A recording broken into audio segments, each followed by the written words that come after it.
Sam Seder, Emma Vigeland. On the Majority Report, want to welcome to the program Richard Beck, senior writer at N+1 magazine, author of Homeland, The War on Terror in American Life. Richard, welcome to the program. Thanks for having me on. Let's just contextualize this. I mean, Emma was very excited. Millennial perspective on this. I'm a little bit older,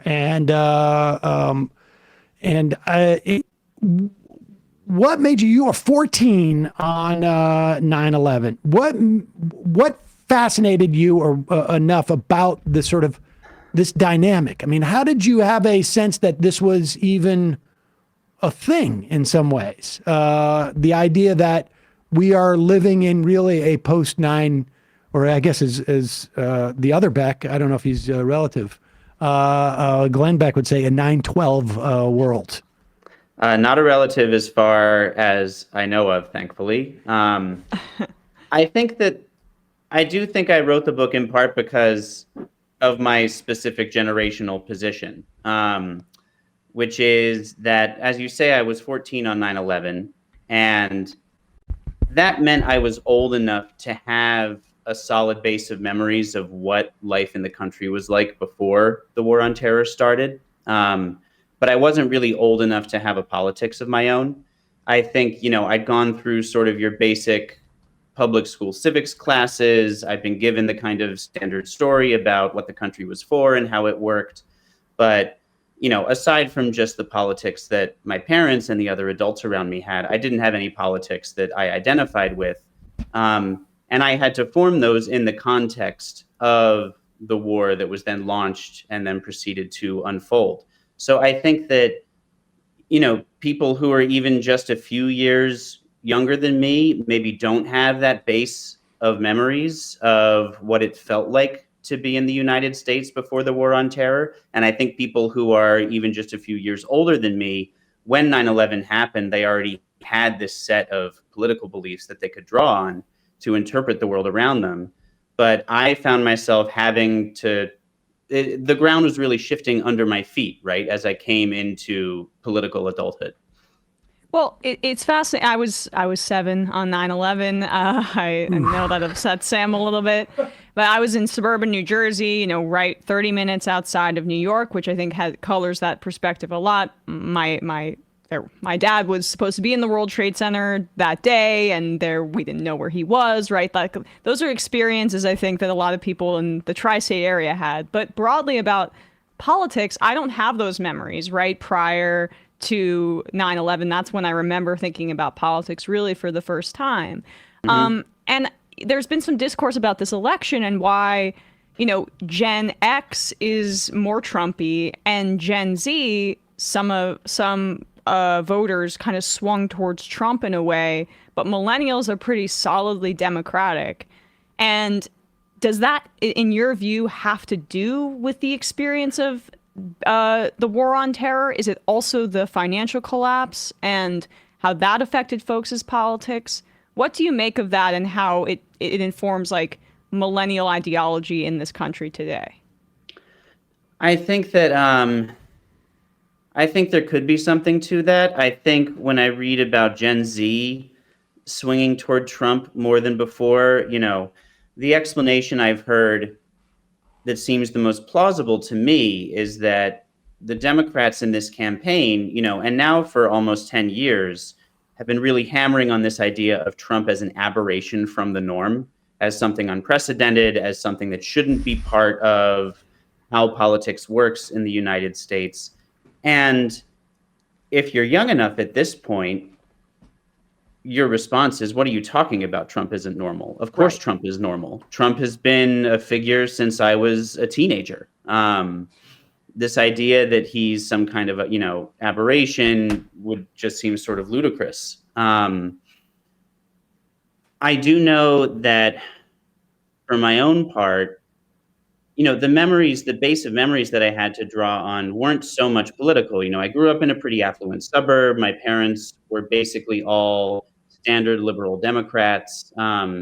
If a reasonable Republican came along, my dad would kind of give him a hearing before ultimately voting for the Democrat like he was supposed to. Bill Weld's a nice guy. I think he's a pretty sharp guy, Bill Weld. Yeah. Yeah, I remember him saying nice things about, say John McCain. But I do remember, what it felt like to be in an airport before 9/11 and how different it feels to be in an airport now. And not just airports, but really all kinds of public spaces, which now, once you start looking at the architecture of them, are so obviously hostile to the idea that anything like a public would actually try and inhabit those spaces. So I watched a lot of that change over the course of my adolescence and my 20s. And that certainly informed my politics. In 2008, all of my friends were totally ecstatic when Obama won, because I would have been 22 years old, and didn't have any experience of activism, hadn't had any real exposure to left-wing politics. But the experience then of watching Obama not only not end the war on terror, which he didn't say he was going to do explicitly, but he certainly implied that he thought, the Bush administration had been totally crazy and irresponsible, and he was going to wind this down. Instead of ending that conflict and winding it down, he ended up sort of bureaucratizing it and rationalizing it. He made it something that didn't seem so chaotic, and where there wasn't some new disaster, eating up our TV screens every day, but he certainly didn't end it. And, that in combination with the bank bailouts, it was this period of really intense disappointment that certainly began to push me to the left in a meaningful way, and that pushed a lot of, people in my age cohort to the left as well.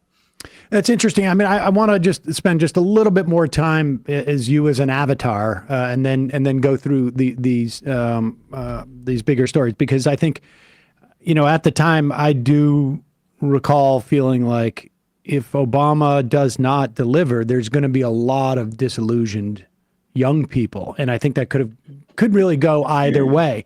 I mean, so you see as a 14-year-old the material implications of this change from pre to post 9/11. Was it Obama or something else in that wake that ended up like does it leave you in a vulnerable place looking for some type of sense of way out of a certain area, certain, I don't know, headspace or political space, as you're going through your teen years, and then Obama seems to show up and provide that, and then doesn't. And I'm also struck, incidentally, too, it has never really occurred to me about that, about the architecture, but how Occupy was the antithesis of not gathering in public. I mean, that was, that's what was happening at that time. Yeah, Obama's first term was extremely disillusioning for me. I write about this a little in the book, but in 2012, I couldn't bring myself to actually vote for him for re-election. And, I lived in New York. He was leading Romney by a fair margin, so it didn't feel like there were huge stakes to my voting or not. But I remember being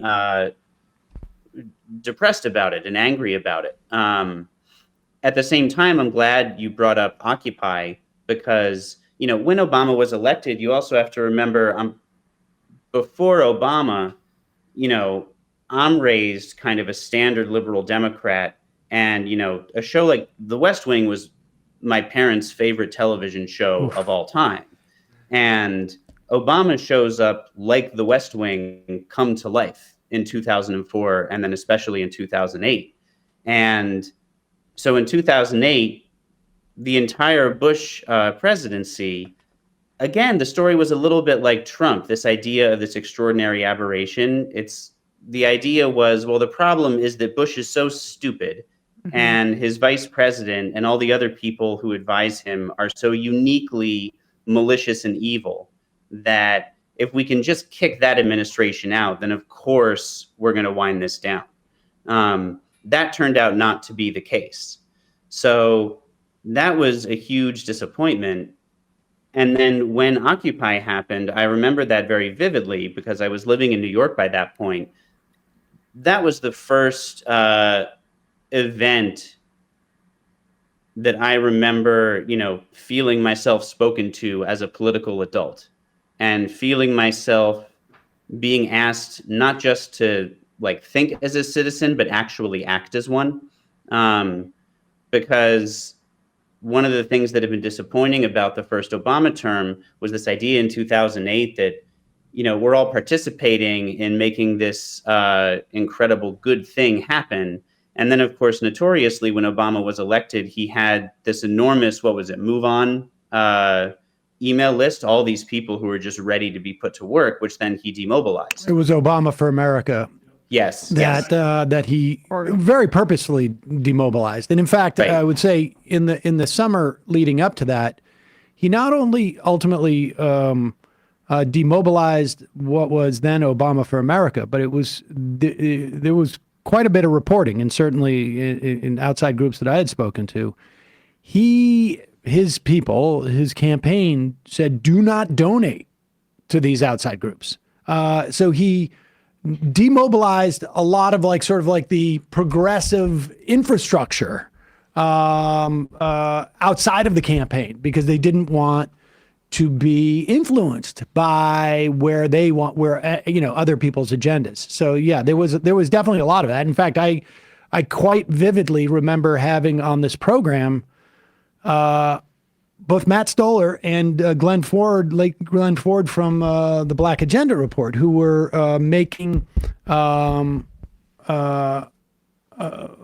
case that, Glenn Ford was making the case that Obama was actually the more evil, and Stoller was saying that Romney would be better. And in retrospect, I think there's an argument, maybe a stronger one, about George Herbert Walker Bush over Bill Clinton in '93, frankly. But leaving that aside, all right. Well, let's move into this because one of the things, and then I want to get into sort of the specific. You have 4 parts to your book that basically talk about 4 different phenomena or crises or things that grew out of in the wake of 9/11. But one of the themes that I wonder, I just want to start broadly, you talk about a bipartisan, that's so much of what we saw in the wake of 9/11. In terms of the militarism that you write about, the reaction was bipartisan. But on some level, I wonder also if it wasn't national. It wasn't just the political parties. It seemed to me that the Democrats were being, or at least felt like they were being brought to heel by the American public and media as much as anything else. That was my sense at that time, watching, and I'm not a fan of Bill Maher's, but watching him get basically booted off of television in the wake of 9/11, the Dixie Chicks, but also, working and knowing Janine Garofalo, there was a lot of anger if you spoke about anything that was not in line. Never mind if you were a politician. If you were just people would get out of their car in New York City to go up into Janine Garofalo's face and start yelling at her. It was a scary time, and particularly the first couple of years. Yeah, I think that, I think it's important to keep in mind, and the first proper chapter of the book is about September 11, the specific day, but, this is the worst single trauma in the country's history. In terms of the vividness, the immediacy, the humiliation of it, the sense of helplessness, I talk about that quite a bit. Especially the kind of narratives about the heroic firefighters who certainly were courageous and who certainly tried their best to help people. But the truth was there was just no one to help, right? There was no one to save. And a lot of the reaction coming out of it was sort of the standard response to feelings of helplessness and humiliation, which is, I will do whatever I have to do to make sure I never feel that way again. That's totally unbearable. So you're right. It wasn't just bipartisan. It's certainly, the political system played a part in it, but you could see it anywhere, not just in media, but in cultural life that you care to look. The way people dress, the kinds of cars they want to drive. You talk about SUVs getting bigger and bigger and bigger Hummers. and bigger. Yeah, Hummers. Where like it was, these were literally, you write about this militarism, literally military vehicles that were barely repurposed for, city and country life. And also, part of their appeal was not just their size, but if you look at the design, the way that the angles on these cars start to harden, like they start to look more like military vehicles, in addition to being as big as military vehicles. And even, I remember this was a huge rolling controversy during my adolescence that was about their gas mileage, because An Inconvenient Truth had come out. That was my first experience of climate change being a big part of the national discourse. And the idea that a Hummer got like 11 miles to the gallon in a city or something was seen as a scandal. On the other side, you have this narrative about, the Middle East is where we get our oil from. And there's a kind of defiance to saying, well, I'm going to buy this truck not only because it looks like it kicks ass and because I feel threatened all the time. And now I feel more dangerous to others if I'm inside this truck, but I'm going to consume as much gas as I want. It was part of this idea that everyone repeated over and over, not just the Bush administration, but Obama would say things like this too, that we can't let the terrorists change our way of life.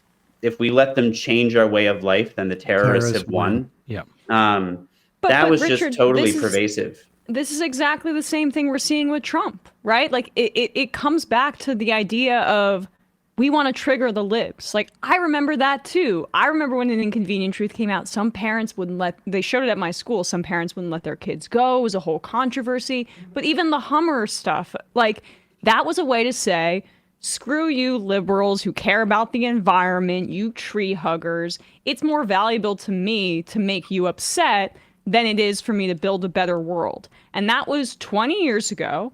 And that is the core of Trumpism, really, at the end of the day, is they like more than anything that he pisses off these people that they don't like. Yeah, I think there's certainly something to that, and like everyone, we're talking about like 20 years ago, so everyone's got their own experience of it. But obviously there was an element of wanting to trigger the libs, though that wasn't the phrase that people used back in 2004, 2005 or whatever. But there's also just, even absent the libs, it just made people feel better about themselves. It's a psychological shoring up mechanism. And I think you can't ignore that as part of what made it so appealing and so powerful. I know for sure that it was a consistent and major theme of Rush Limbaugh's program in that era, in the 2002, 2003, in those 2 years in particular, because I was consuming a lot of Rush Limbaugh. Unfortunately, it was in California at the time. And a constant refrain was taking your little Prius type of thing onto, the EV Jeep that I think it was Toyota put out, had been taken off the road in the late 90s. They made a certain number of them, and he was talking. It was always a joke about how he would take his SUV and run right over that thing, and it would get up to 40 miles an hour. And I mean, that was a big sort of like totem for people. But let's also talk about, I think, for me, the militarization of the police at that time was a paramount theme, because we literally had a program to take weaponry from Iraq that was sort of like sidelined and sell it to police departments, or, you know, bequeath it to them essentially. Talk about like the, you know, a little bit of that sort of like, well, we didn't have a Homeland Security prior to 2002 or, but that on a material basis. And then, you know, we'll talk a little bit about culture, and then I want to move on to the, to some of the Islamophobia as well. Yeah, that's something that I also remember being really struck by at the time, was that in addition to SUVs looking bigger and angrier, you know, the cops you see out in public are more and more heavily armored and more heavily armed. You know, you would go to a train station previously, and there might be like a guy in normal navy blues with like a handgun strapped to his hip, just like standing there reading the newspaper. And then a year later, you go to a train station and it's like 4 pairs of guys in sort of assault gear with long rifles. So that's certainly part of this like erosion of public space. And the program you talk about, I think actually predates 9/11. If I'm remembering correctly, it was Clinton who inaugurated it. And it wasn't just from Iraq, but it was, you know, the military has all of this surplus equipment that it's not using all the time, whether because they ordered too much or because they invented something new and now this old thing is obsolete. But they said, well, let's, you know, give it to police departments. But the rate at which police departments wanted to use that equipment certainly went up very quickly. Yeah, I imagine in the wake of the end of the Cold War, there was a push to modernize our weaponry and then to sell it off. But that I mean, you started having tactical vehicles and like little urban tanks and stuff like that. And then of course the surveillance state. But you also write about Batman, Christopher Nolan's Batman, sort of coming out of like the sort of the cultural sort of, I guess, milieu at that time. I mean, what, just tell us a little bit about that. You know, Batman's one of, and not just Batman, but comic book movies in general, and this kind of complete takeover of Hollywood by comic book movies and comic book heroes. You know, you could say pretty fairly that in my book, I sort of link basically everything to the war on terror, but I try and be careful about making the attribution too direct. I will make an exception for comic book movies. I think that if 9/11 had never happened, the Marvel Cinematic Universe would not exist. That would be so and nice. I think that what I argue in the book is that in different wars and different periods of the country's history, you get certain types of soldier figures who we lionize and want to think about and want to look at and want to imagine ourselves being, right? So you've got G.I. Joes, you've got doughboys. In the 21st century and since 9/11, it's been the special forces soldier. So it's not a big mass of troops marching across a field. It's not some squadron of grunts running through the jungle. It's this small, tight group of people who represent some of the most incredible single investments of human capital in history, right? They're trained to within an inch of their lives. They're totally covered in the most sophisticated technology we have. And they can do basically anything they want to. They can talk to anyone in the world through their communication devices. They have night vision. They're extremely light. They're quick. That's what Iron Man is. That's what Batman is. Batman is a Navy SEAL, you know, but cooler looking and with even better stuff. And I don't think it's a coincidence at all that those movies took off after 9/11 and once the war on terror really got up and running. What's that? I just want to. Yeah. What's that a function of? I mean, is that a function of like?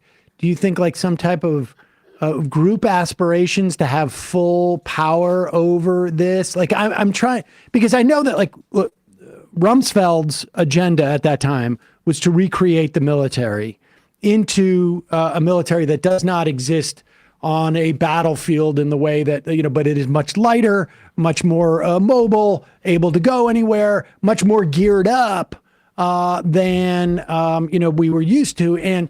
But I also wonder if it's not like, you have in the late 90s, I think it was like all of the sort of like the last gasp of the Greatest Generation and World War II films. Like we had the Thin Red Line, I think it was, and Saving Private Ryan, and almost like a pushback against all the Vietnam movies that were like, hey, maybe this isn't so heroic after all. Was this just to sort of say, like, we're not going to engage in the morality of what's going on here, but rather we're just going to get geared up and get Buffy about it? Well, I think that the reforms that Rumsfeld wanted to make, the sort of label that they went under was RMA, or Revolution in Military Affairs. And the idea was that you would have, as you say, a smaller military, a more agile military, more mobile, instantaneous global communication. The fog of war will cease to exist. We'll know everything that's happening on the battlefield at all times. And some of that had to do with this, standard Republican impulse just to shrink down and privatize as much of the government as possible. But I also think that was in response to an accurate understanding of the way in which the threats to America's global dominance were changing, right? There isn't a superpower for us to oppose anymore. The Soviet Union is gone. And one of my favorite documents that I found while researching the book was a paper written for the House Journal of the Army War College by a guy named Major Peters. And it was basically about, what does the future of conflict look like? And he said, and this has played out, it's not going to be on major battlefields. It's not going to be with a major superpower. It's going to be in extremely poor, enormous cities all over the third world. It's going to be places where political instability is chronic, where there are no good political solutions to impose. And so what the US will have to do in order to maintain its position at the top of the pyramid is instead just manage that disorder. Right. And so if you're fighting small, diffuse, fractured, constantly forming and disintegrating and reforming groups, you need small, mobile, tactically agile military units to fight that kind of war. And obviously, when you talk about superhero movies, when you talk about some sheriff in the middle of rural Iowa thinking that he needs, a mine-resistant truck, there's elements of hysterical fantasy to it, right? Like rural Iowa is not the target for a terrorist attack, and it never has been, and it never will be. At the same time, it's not purely delusional. Those are, in fact, a lot of the threats that the U.S. has had to manage. And this is not me saying that the way it does that is moral. I'm talking from the perspective of, sort of pure power politics. How does the U.S. remain the global hegemon? So in that sense, there's something quite reality-based about it. Even if it isn't a solution to the problems that are sort of perpetuating America's decline as hegemon, no one knows what the solution is. So the best you can do is try and put it off and delay it and manage it for as long as possible. I think that's where we've been for about 20 years. That's also, what Peter's described there is also, essentially what the Project for New American Century was espousing in a broader strategic way, right? Like the idea that we're going to be a hyperpower and we're going to, with the fall of the Soviet Union, this is what Cheney, and Pearl and all of these neocons had written 10 years earlier, 9 years earlier, 8 years earlier, was that, we're going to be a hyperpower, and the way that we maintain that is to manage these low-level conflicts, not necessarily extinguish them, but just to manage them so that, there's enough resources being expended so that nobody decides to gang up on us. I mean, there was the fear of China, I believe, was manifesting itself that early with these folks. I mean, and I want to. I mean, we should talk about the Islamophobia, but address that, because I do want to get into the third part of your book, which I think is sort of like the for me is like, most interesting. Yeah, I think that in some, the neocons, there's a book that I think is very useful to read for kind of an overview of what the neocons were about, called Clear and Present Dangers. And it's a collection of essays that was published right around 9/11, maybe right after or right before, I can't remember exactly. But it sort of says, here are the threats that the U.S. faces. And in some ways, I think that the neocons were actually a little bit further away from reality than someone like Major Peters was, because they do remain very fixated on potential great power conflicts to come. And they do talk about China, but back in 2000, 2001, there wasn't yet this sense of inevitability that China was going to be the challenger to U.S. dominance. And there's a lot of, frankly, panicky writing in that book about someone like Saddam Hussein, right? And that was part of why we went to Iraq, was because they had this idea that Saddam actually aspired to regional hegemony, or that he had anything like the capacity to achieve it. So I think that ended up having to do with why the war in Iraq went so badly, was because this picture that they painted of, well, there's this brutal Stalin or Hitler-like autocrat who aspires to regional dominance, and we've got to take him out and then rebuild the whole Middle East, just like we rebuilt Europe after World War II. That logic felt inflected too much by Second World War nostalgia. That wasn't actually the world that we were living in anymore. And we've seen all of the, various unpredictable consequences of that decision ever since. But that is why they had to sell it in the way that you were framing it earlier, right? Even with the superhero part. When you say Batman, I know it sounds silly, but like, people have talked about The Dark Knight as a movie that helps sell the war on terror. And that movie ends, spoiler alert, with them basically saying that Batman is the hero Gotham deserves, not the one it needs right now, because that movie is about a do-gooder in government who eventually turns bad because, that's what the system creates. And you need somebody who's a vigilante with all this armor on, with all these tanks, to break the law and F people up, or else we're not going to have safety in Gotham. Like, that movie was just part of this was also justifying torture to the public. And that was a big part of the culture at the time. I think that, there's a risk of reading movies too schematically, but I think it's totally justified in the case of The Dark Knight. I think that, Batman is the United States, Gotham is the world. It's important that Batman occasionally has to break rules, because we have the UN and the rules of the liberal international order, but sometimes the threats are too great and you need someone who knows when it's time to strike out on his own and break rules. And Batman in that movie is such a perfect analog for the United States. There's even a scene in there, right? What is it that is... The mass surveillance part? No. Yeah.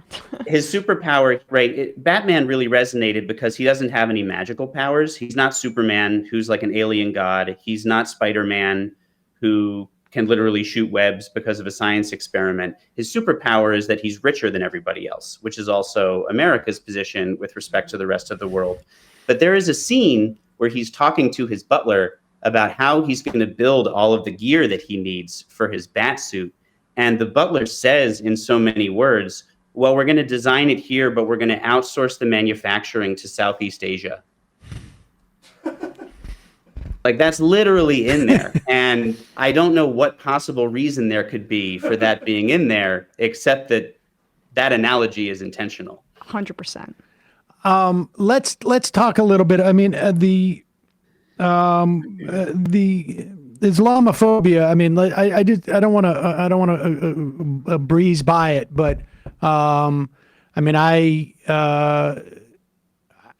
I remember, getting into a cab and watching guys, regardless of whether they were from, the Middle East or, from Pakistan, or frankly, if they were Hindu, all like it was almost like a competition. Which one could put a bigger American flag in their car so that they would not be subject to, and stories of like, two guys from Pakistan, driving upstate New York, and they get arrested for it, or the Fort Dix Five. I mean, this was a relentless. New York City police department had a spying operation that was massive, and infiltrating youth groups in Connecticut, and I mean, all around New Jersey, all over the place. Chris Christie was a big part of the Fort Dix Five. And it resonated. Like, I mean, Bush supposedly paid some lip service to don't being this way, but I remember making a video about the Ground Zero Mosque, which was just like a functional JCC for Muslims. That was, like 3 blocks away from Ground Zero. It was absurd. But how much of like that resonates today? In your mind? It resonates a lot ever since October 7th of last year, because the thing that I think is really, well, there's a couple things that I think are very important to keep in mind about the war on terror's racism. One is that, and maybe this is just a pet peeve, but there's a phrase you hear all the time about how the war comes home. And the idea is that whatever, America does stuff overseas to people far away. This is MLK. And then we drop a bomb in Vietnam and it explodes in maybe Detroit or whatever. I can't remember exactly what he said. And then it filters back, and you'll see that phrase today in connection with militarized policing. In the specific instance of the war on terror, it's literally incorrect, because before the U.S. even had any special forces groups in Afghanistan, the FBI was rounding up Arab and Muslim immigrants inside the United States. So just in the very literal sense of the word, the war on terror started at home. It did not come back home. The other thing that I think it's important to keep in mind is you're right that George W. Bush paid lip service to religious tolerance, and he gave a speech in which he said Islam is peace. He made a show of appearing with, some prominent imam in Washington, D.C. But the deal that I think the government and the dominant segment of U.S. society decided to strike with Muslim and Arab Americans was you can practice your faith so long as it's drained of all political content whatsoever, and so long as you do not engage in any form of oppositional politics. And I write in the book about Muslim student associations at universities who talk about how, we had events where we would disrupt, say, an IDF soldier came to speak on campus, we would disrupt the speech, we would bring in speakers who'd been involved in radical politics. We thought and worked on and talked about this stuff. And then as soon as 9/11 happened, all of that went out the window, and we were kind of reduced to these anodyne events where we would sort of explain how our holidays work and just try and gently convince people that, no, we're just as American as you. So the way that it worked after 9/11 was that Muslim and Arab Americans were excluded from the practice of citizenship because they weren't actually allowed to engage in the country's political life as citizens. And you've seen a ton of that with respect to Palestine over the past year, because even as it's become sort of barely acceptable in the mainstream media to express sympathy for, innocent victims in Gaza. The idea that you would identify with or support the cause of Palestinian resistance is still considered to be totally beyond the pale. Yep. Right? You are not allowed to say, I hope the Palestinian resistance beats the IDF. And so that popped up almost immediately after October 7. And I think its closest analog is clearly the immediate post 9/11 period. I wonder if things would be different today had we the technology that we have today during the Iraq War, because I can tell you that walking around during the Iraq War, there was almost zero indication that we were waging a war with several 100,000 troops and killing, anywhere from hundreds of thousands to, a million people, like directly. There was virtually none. There was no videos. There was no pictures of even caskets coming home were outlawed. I mean, it's fascinating, but so in some ways that was a dry run, because I don't remember an era before then. I mean, I remember when the hostage, I was probably 14 when the hostages, when Iran, the Iranian hostage crisis. And I remember the anti-Iranian, which ultimately got communicated by the time you're in central Massachusetts, the anti-Arab sentiment. But there were, and maybe I wasn't sophisticated enough to know whether people were able to have any type of, nobody was on there talking about Mossadegh, I guess, would be my guess. But even the absence, it's almost like we built a muscle memory in the wake of 9/11 that is being sort of replayed now. Yeah, it's fascinating. And the other muscle memory piece that is interesting to me, and maybe a more productive one, is, do you think that because of that experience, that perhaps millennials and even younger understand Palestine in a different way?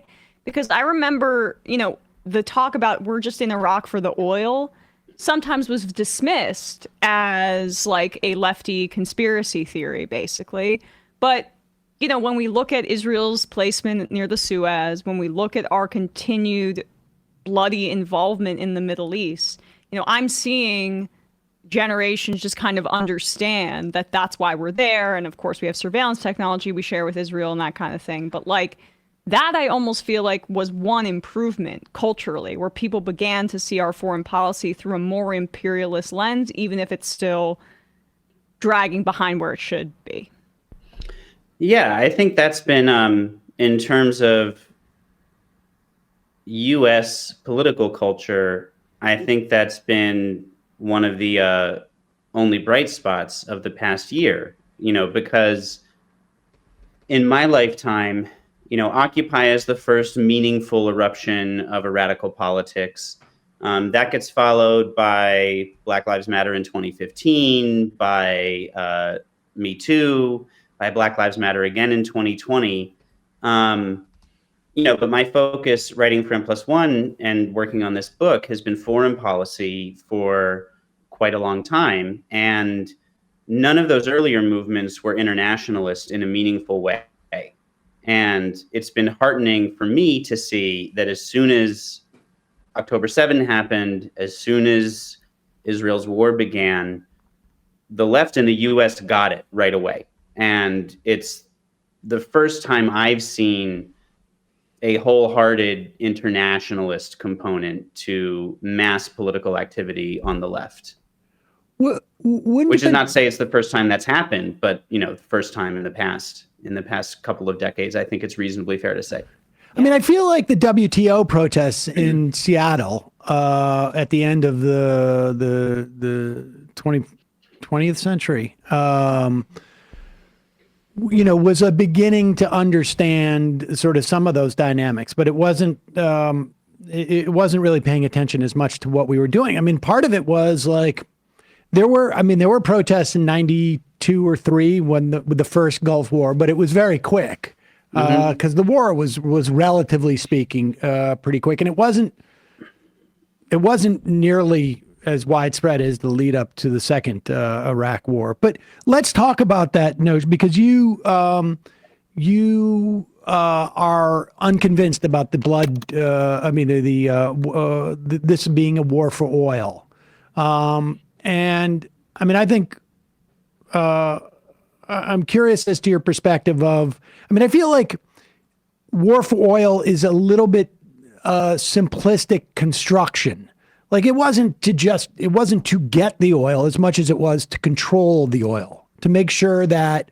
For me personally, I think this was about China for a lot of those people. I mean, I've told this story a million times about Lynn Cheney sitting down with Gary Hart and Rudman and their threats to America in the 21st century, and her insisting that it was China as opposed to non-state actors. But I'm quite convinced that the Project for a New American Century and certainly some of those players saw China as the greatest threat, and controlling Iraq's oil, not necessarily for us to have cheaper oil, but so that when China needed it for their economy, that to me struck me as like it's sort of one of their major things. But you're a little skeptical of that claim. Yeah, I think that obviously oil played a role. I'm not denying that. The Middle East, most important oil producing region of the world. The U.S. is obviously not going to get involved with a war there without any thought for the petroleum that happens to be located there. But I think that what I resist a little bit is the slogan "No blood for oil" is kind of a shorthand explanation for the economic rationale behind the war on terror as a whole. Because whatever "No blood for oil" can explain about Iraq, and I think it's actually quite limited in what it can explain, it can't begin to explain about the fact that it's a global war. That the U.S. is carrying out operations all over the place, that it is training police forces in techniques for managing civil unrest across the world, including in regions where there are no petroleum reserves to speak of. So what I wanted to do in the third section of the book, and it ended up being the part of the book that I liked working on the most, was just come up with an economic explanation for the war. Why did the U.S. think it was in its material self-interest to launch an endless global war at the beginning of the 21st century? So that was the impulse for starting that work. And I think that the answer I landed on, China's part of it, oil is part of it, but I think you do need a wide global frame to answer that question, because the US is a global superpower. And for me, the most useful context for thinking about the war's economic function is that it's happening in the context of slowing global growth, that economic growth has been slowing down ever since the 1970s. And if you go back over the 500-year or so history of capitalism, there are waves of material growth, and then that growth slows. Then growth finds a new basis for expansion and accelerates again. It hits its limits, then it slows. Each of those waves has kind of been superintended by a different power, and not to the same global extent as the United States today. But, the first one, this is following Giovanni Arrighi, who has a book called The Long 20th Century, which really unlocked a lot of this for me. But you could say the first wave of capitalist expansion is superintended by the Italian city-states. You could say the second is run by the Dutch, the third is the British Empire, and then the fourth and most recent is the US. And that was sort of put together and consolidated over the first half of the 20th century. And in between the end of the Second World War, when the US really became the leading world power for the first time, and the 1970s, you saw the fastest economic growth globally in the history of humanity. Nothing has even come close to approaching it.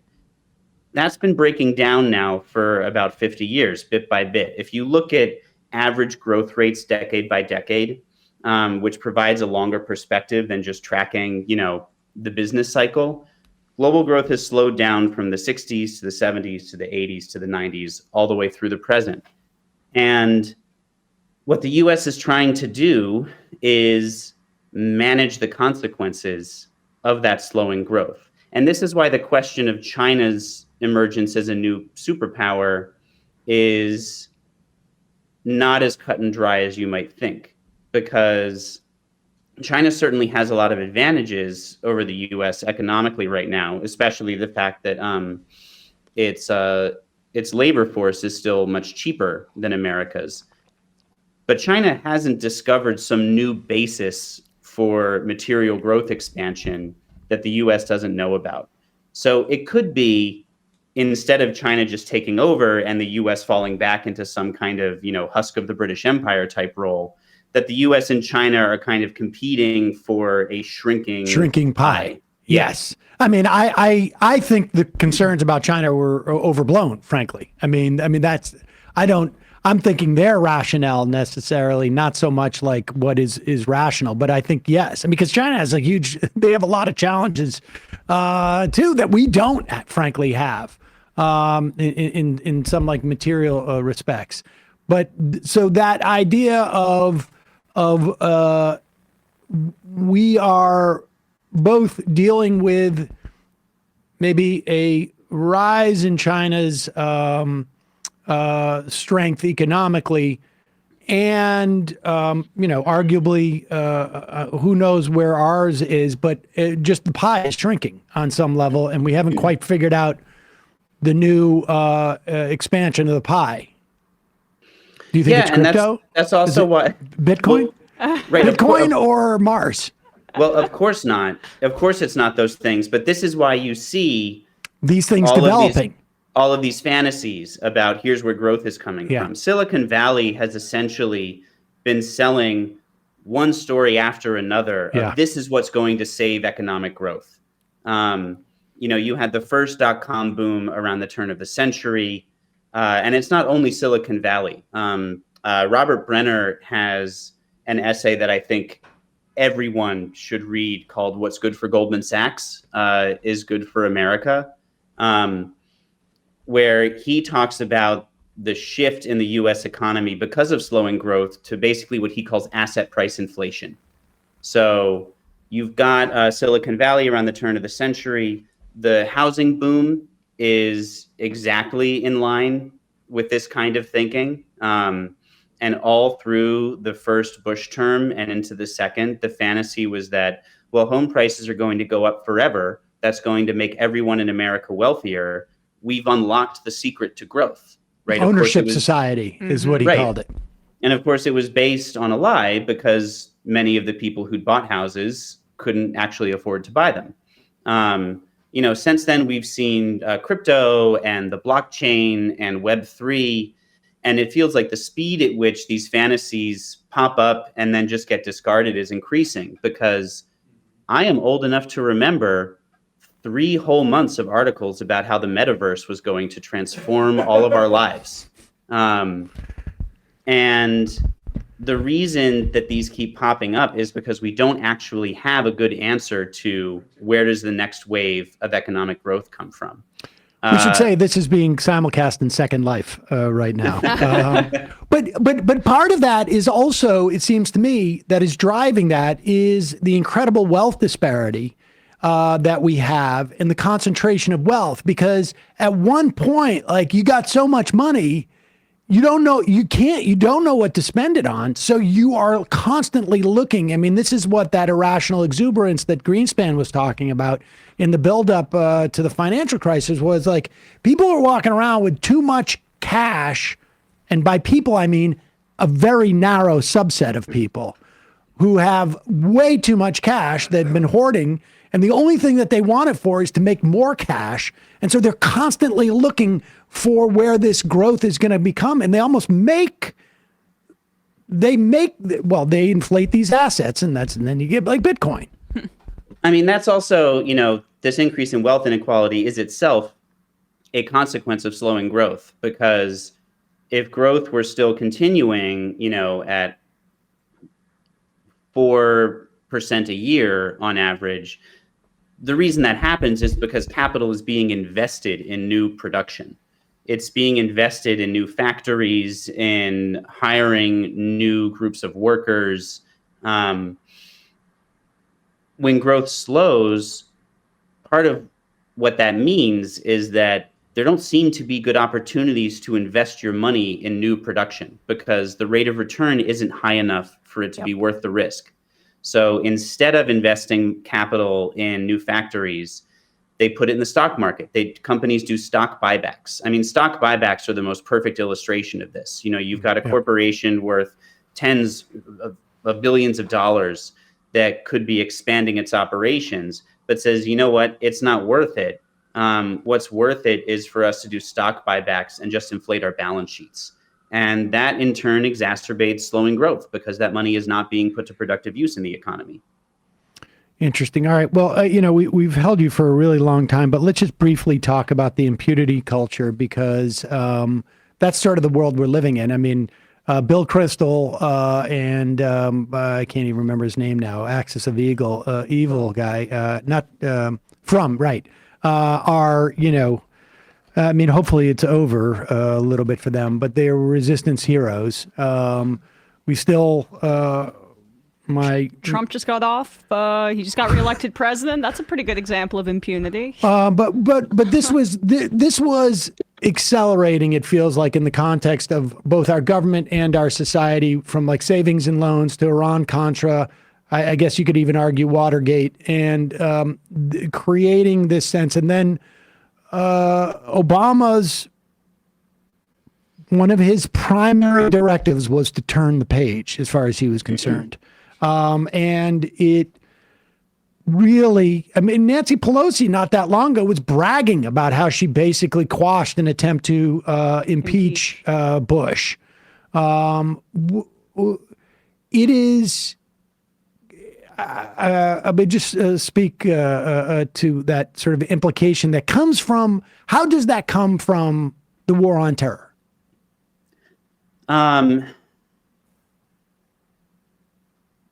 I think it comes from it in a number of ways. And my last section of the book is somewhat different from the other three, because what I call impunity culture, it didn't feel like that was part of the intention setting out, although in some basic way, I guess it was, because part of the thesis of the war on terror was that the US will be an unchallengeable global power. And in that book I mentioned, Clear and Present Danger, I think it's in that book, they actually say this explicitly. They say it's not enough for the US to be so powerful that it can repel any challenge. The US has to be so powerful that no one would even think about trying to challenge the US. Mm-hmm. So in the largest sense, the goal of the war on terror, and especially invading Iraq, was to achieve global impunity. To say we don't need to exist within this system of, the liberal global order. Escalation dominance. Yeah. Yeah. But from sort of the ordinary person's perspective, it's just watching these examples accrue one after the other after the other, and some of them are extremely consequential politically or economically. Like, I remember one of the really early disillusioning moments with Obama was when he said about investigating Bush administration officials for war crimes. He starts off with this tinned language about, well, I don't believe that anyone's above the law. On the other hand, I believe in looking forward rather than looking backward. Right. And as soon as he said that, that meant not only is no one going to jail, no one's even being tried for anything. the fact that no bankers went to jail was also extremely disillusioning. But the thing that felt deranging about living through it was that you would also get these little inconsequential examples that just still stick in your head for years and decades. And the one that always comes to mind for me is when Dick Cheney shot his friend in the face while hunting, and then his friend apologized to him. Yeah. And it feels crazy making that I'll remember that for as long as I live, you know? And even down to stupid details like the fact that when he gave his apology press conference, the bruises that covered one half of his face were the exact same shade as the tie he was wearing. Obviously, lack of meaningful accountability for torture at Abu Ghraib and elsewhere was a big one. And I know that the soldiers who appeared in the photographs were prosecuted and got in trouble, but none of the people who built the torture program ever got in meaningful trouble. John Yoo is still a professor at Berkeley. Brennan and what's her name? Haskell? Gina Haskell. Gina Haskell. I mean, these people were all promoted. They all. Brett McGurk is. I mean, I know it's not the torture, but like another Middle Eastern policy person is in Biden's administration. He was in the Bush administration. Yeah. And I remember there's a moment I quote in the book, and this is where I think focusing on the bipartisan nature of the war is useful. Chuck Schumer gave a speech shortly after Abu Ghraib where he tried to tamp down outrage about torture and said, I understand that we all like to make speeches and we all get ourselves into a high dudgeon sometimes, but let's take a deep breath. You and I both know that if we had a terrorist who knew that there was a nuclear bomb in a major American city, that we would all feel fine about CIA guys torturing him. And that's Chuck Schumer saying that. Right. We should say, I mean, I don't want to go too hard on this in terms of it being partisan, but Sam Harris had in 2004, right in the midst of this debate, front page, Huffington Post, when you write your own headline in defense of torture. It was just a thought experiment, but it was really just sort of one that apparently he decided to spew all over the pages. I mean, after watching 24 for a lot of time. Limbaugh is talking about Club Gitmo, is selling Club Gitmo merchandise. This was broadly and certainly accepted by Democrats too, without a doubt, in terms of Democratic leadership, broadly accepted. It was a creepy time. And sorry, I think the key point about impunity culture, or what is it that impunity culture can tell you from a citizen's perspective, is that a government that has decided that no one in it can be held accountable for wrongdoing anymore is a government that has, in a meaningful material way, decided that it's no longer democratic. That it doesn't feel, and the whole premise of democratic government is supposed to be that those in power are accountable to the people who put them there. Right. And I think that one of the most corrosive aspects of the war on terror, and certainly one of the most demoralizing from the average person's perspective, was having it drilled into you, bit by bit, but eventually undeniably, that your government is not interested in what you want or what you think, and is not interested to responding to what you want. And that's something that I think on the left and in general, we still haven't even begun to really think through what the political implications of that are. And in some ways, we just saw a part of them.